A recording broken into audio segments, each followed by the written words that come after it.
Bonjour. Le conte du jour s'intitule Les trois portes de la sagesse. Il était une fois un roi qui avait pour fils unique un jeune prince courageux, habile et intelligent. Pour parfaire son apprentissage de la vie, il l'envoya auprès d'un vieux sage. « Éclaire-moi sur le sentier de la vie », demanda le prince. « Mes paroles s'évanouiront comme les traces de tes pas dans le sable, » répondit le sage. « Cependant, je veux bien te donner quelques indications. Sur ta route, tu trouveras trois portes. Lis les préceptes indiqués sur chacune d'entre elles. Un besoin irrésistible te poussera à les suivre. Ne cherche pas à t'en détourner, car tu serais condamné à revivre sans cesse ce que tu aurais fui. Je ne puis t'en dire plus. Tu dois éprouver tout cela dans ton cœur et dans ta chair. Va maintenant, suis cette route droit devant toi. » Le vieux sage disparut et le prince s'engagea sur le chemin de la vie. Il se trouva bientôt face à une grande porte sur laquelle on pouvait lire « Change le monde ». C'était bien là mon intention, pensa le prince. Car si certaines choses me plaisent dans ce monde, d'autres ne me conviennent pas. Et il entama son premier combat.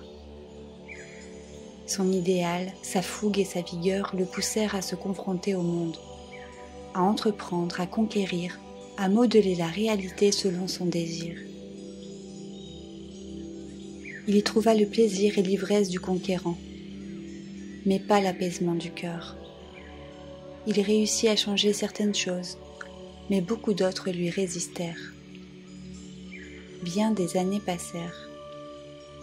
Un jour, il rencontra le vieux sage qui lui demanda « Qu'as-tu appris sur le chemin ?»«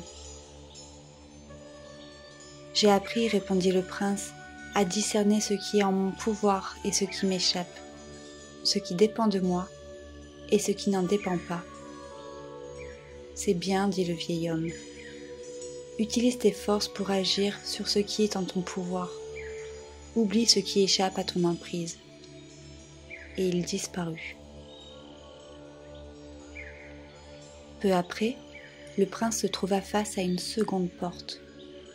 On pouvait y lire « Change les autres ».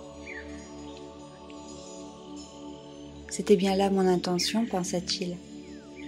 Les autres sont source de plaisir, de joie, de satisfaction, mais aussi de douleur, d'amertume et de frustration. Et il s'insurgea contre tout ce qui pouvait le déranger ou lui déplaire chez ses semblables. Il chercha à infléchir leur caractère et à extirper leurs défauts. Ce fut là son deuxième combat. Bien des années passèrent. Un jour, alors qu'il méditait sur l'utilité de ses tentatives de changer les autres, il croisa le vieux sage qui lui demanda « Qu'as-tu appris sur le chemin ?»« J'ai appris, répondit le prince, que les autres ne sont pas la cause ou la source de mes joies et de mes peines, de mes satisfactions et de mes déboires. Ils n'en sont que le révélateur ou l'occasion. C'est en moi que prennent racine toutes ces choses. » « Tu as raison, dit le sage. Parce qu'ils réveillent en toi, les autres te révèlent à toi-même. Sois reconnaissant envers ceux qui font vibrer en toi joie et plaisir, mais sois-le aussi envers ceux qui font naître en toi souffrance ou frustration, car à travers eux, la vie t'enseigne ce qui te reste à apprendre et le chemin que tu dois encore parcourir. Et le vieux sage disparut. Peu après, le prince arriva devant une porte où figuraient ces mots « Change-toi toi-même. Si je suis moi-même la cause de mes problèmes, c'est bien ce qu'il me reste à faire, se dit-il. Et il entama son troisième combat. Il chercha à infléchir son caractère, à combattre ses imperfections, à supprimer ses défauts, à changer tout ce qui ne lui plaisait pas en lui, tout ce qui ne correspondait pas à son idéal. Après bien des années de ce combat, où il connut quelques succès, mais aussi des échecs et des résistances, le prince rencontra le sage qui lui demanda « Qu'as-tu appris sur le chemin ?»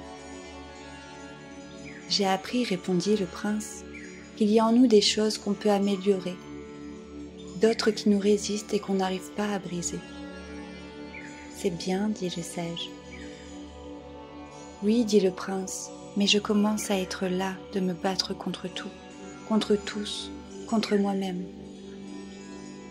Cela ne finira-t-il jamais? Quand trouverai-je le repos? J'ai envie de cesser le combat, de renoncer, de tout abandonner, de lâcher prise. C'est justement ton prochain apprentissage, dit le vieux sage. Mais avant d'aller plus loin, retourne-toi et contemple le chemin parcouru. Et il disparut. Regardant en arrière, le prince vit dans le lointain la troisième porte et s'aperçut qu'elle portait sur sa face arrière une inscription qui disait « Accepte-toi toi-même ». Le prince s'étonna de ne pas avoir vu cette inscription lorsqu'il avait franchi la porte la première fois, dans l'autre sens. Quand on combat, on devient aveugle, se dit-il. Il vit aussi, gisant sur le sol, éparpillé autour de lui, tout ce qu'il avait rejeté et combattu en lui, ses défauts, ses ombres, ses peurs, ses limites, tous ces vieux démons. Il apprit alors à les reconnaître, à les accepter, à les aimer. Il apprit à s'aimer lui-même, sans plus se comparer, se juger, se blâmer. Il rencontra le vieux sage qui lui demanda « Qu'as-tu appris sur le chemin ?» « J'ai appris, répondit le prince, que détester ou refuser une partie de moi, c'est me condamner à ne jamais être en accord avec moi-même. J'ai appris à m'accepter moi-même, totalement, inconditionnellement. » « C'est bien, dit le vieil homme, c'est la première sagesse. Maintenant, tu peux repasser la troisième porte. » À peine arrivé sur l'autre côté, le prince aperçut au loin la face arrière de la seconde porte et y lut « Accepte les autres ». Tout autour de lui, il reconnut les personnes qu'il avait côtoyées dans sa vie, celles qu'il avait aimées comme celles qu'il avait détestées, celles qu'il avait soutenues et celles qu'il avait combattues. Mais à sa grande surprise, il était maintenant incapable de voir leurs imperfections, leurs défauts, ce qui autrefois l'avait tellement gêné et contre quoi il s'était tellement battu. Il rencontra à nouveau le vieux sage qui lui demanda « Qu'as-tu appris sur le chemin ?»« J'ai appris, répondit le prince, qu'en étant en accord avec moi-même, je n'avais plus rien à reprocher aux autres, plus rien à craindre d'eux. J'ai appris à accepter et à aimer les autres totalement, inconditionnellement. » « C'est bien, dit le vieux sage, c'est la seconde sagesse. Tu peux franchir à nouveau la deuxième porte. » Arrivé de l'autre côté, le prince aperçut la face arrière de la première porte et y lut « Accepte le monde. » Curieux, se dit-il, je n'ai pas vu cette inscription la première fois.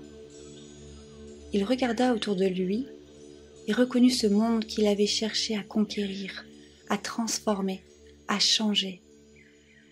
Il fut frappé par l'éclat et la beauté de toutes choses, par leur perfection. C'était pourtant le même monde qu'autrefois. Était-ce le monde qui avait changé ou son regard? Il croisa le vieux sage qui lui demanda: « Qu'as-tu appris sur le chemin ?»« J'ai appris, dit le prince, que le monde est le miroir de mon âme, que mon âme ne voit pas le monde, elle se voit dans le monde. Quand elle est enjouée, le monde lui semble gai. Quand elle est accablée, le monde lui semble triste. Le monde, lui, n'est ni triste, ni gai. Il est là. Il existe. C'est tout. Ce n'était pas le monde qui me troublait, mais l'idée que je m'en faisais. J'ai appris à accepter sans le juger, totalement, inconditionnellement. C'est la troisième sagesse, dit le vieil homme. Te voilà à présent en accord avec toi-même, avec les autres et avec le monde.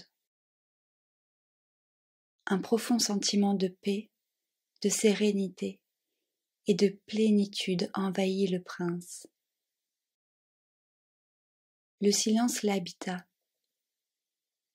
Tu es prêt maintenant à franchir le dernier seuil, dit le vieux sage, celui du passage du silence de la plénitude à la plénitude du silence. Et le vieil homme disparut. C'est ainsi que ce conte se termine. Dis-moi, qu'est-ce que ce conte réveille en toi? Et rappelle-toi, je te propose des clés, mais le trésor, c'est toi.